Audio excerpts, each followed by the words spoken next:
Maayong adlaw kayong minahan, a day in my life as a full-time mom slash makeup artist slash content creator. Huy! Laban. Another day, another video na pod. So kanin siya nga video is na ako ay make-upan tulo kabuok. Mga clients na nako sila katupalang pagka first week sa June. Unya ni balik na sila dire para nagid silang graduation day. But before ta maghuwat nila ay nag-andam sa ko diri sa akong mga junakis kay para lagi makanakaw na ni akong anak nga laki kay eskwela man niya karon kay Friday ra ba. Nang mata may mga alas 5 sa buntag kay para makaandam ko sa akong mga make-ups niya ako maandaman ako ang anak nga niya. Pag human nilag pamahaw mo na akong gilisan silang duha unya ako nang gibutangan og snack ning iyang bag diri sa iyang tumbler gibutangan akong tubig. Unya nagtimpla na pag gatas na ni nga iya dalhonon dito bilib gi ko na niya ko wala na siya magbirong. Sugad nga ni abot siya 3 years old kana pagtungtong gyud niya wala na siya ni Didi og kanang bibiron gyud. So wala na pud siya kay magdayap. So makalisles na inyong inahan no. Laban. Unya nagkuha po kog mga sinina nga iya sud sa ihang bag kay ako ingnon ihang teacher nga ako ni siya pailisan dito inigsud na sa room kay aircon nya magdagandagan maguni siya basta mag-vlog ceremony. Moapil masad guni siya ngadto og Zumba gud mura pud siya ang leader ba. Uy, laban. So karon nagdinaganay pa ni niya kay para lagi makasapatos na ni siya kay para makalakaw na kay late na ni siya kaayo. Unsa man sad ni siya nga sapatosa. Oy dili magdi man po magpasulot kay grabe man siya kahuot. Uy, sana all huot.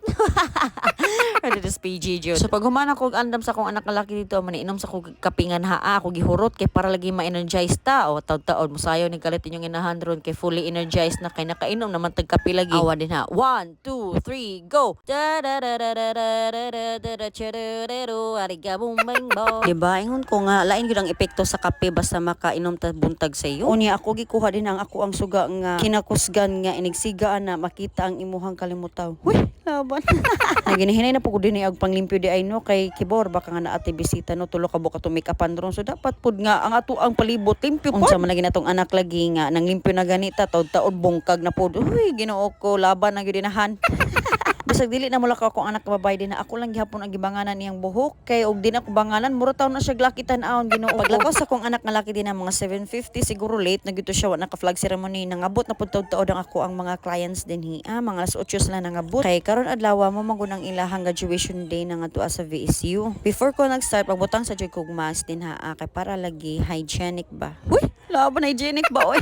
Onya nag-alcohol sa ako mag-start og kiss-kiss ilahang mga kilay kay para lagi mapurma din kay mura ba makadala sa frame sa now. Guys, ako mag-start gani kog makeup kilay sa gud ako unahon before na ang uban mga foundation ug unsa pa na din nga akong ibuhaton. Onya dili na nato kalimtan ang pagbutang og serum silang naong no kay para sad mura sad sila og Koreana ba kanang na ay glass skin effect. Man ako sa first nga ako nga client tapos mo na ni siyang second niya ako na siya gi-retouch din kay para lagi mas mo kuan pang iyahang face siniglakaw dili mapapas. Before ko mo proceed sa ikatulo din aniinom sa kog kape kay pang pa-energize lagi nagpatimpla gyud ko mama town kay para lang lagi may masudlan akong tiyan kay nag-igor ako ni kaog saging gamay sa to kayong saginga oy di mapupareha kada ka sa kong bana. Uy, laban.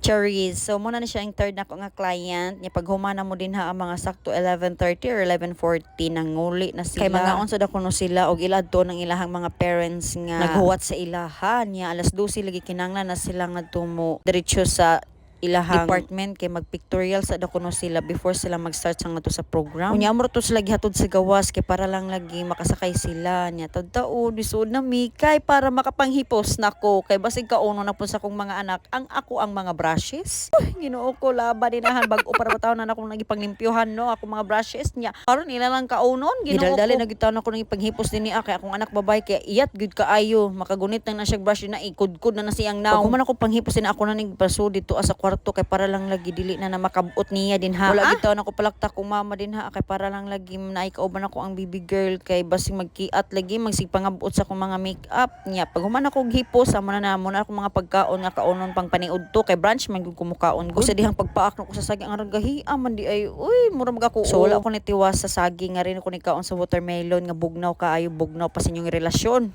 Lawan. Unya dili na to kalimtan na ng itlog no kay sunod ato kaon ng itlog lahi naman kanang hilaw-hilaw naman. Huy, laban. Bito gipuli-puli ra ako pagkaon din ang itlog o nga kaning baboy nga giluto ni mama pagagabi. Wala naman ako makaon pagagabi lagi kay tungod sa kabusog na nako. Awa unsa nako oras ang kakaon alas 12 na gyud taon sa udto niya. While ko nagkaon din na ako pag ipangungitan ako mga anak din hiya. Nga ay na mo kibong ano na ako anak lalaki din na kay kutob ra 10:30 lahang klase gikuha ra po na siya ni papa dito.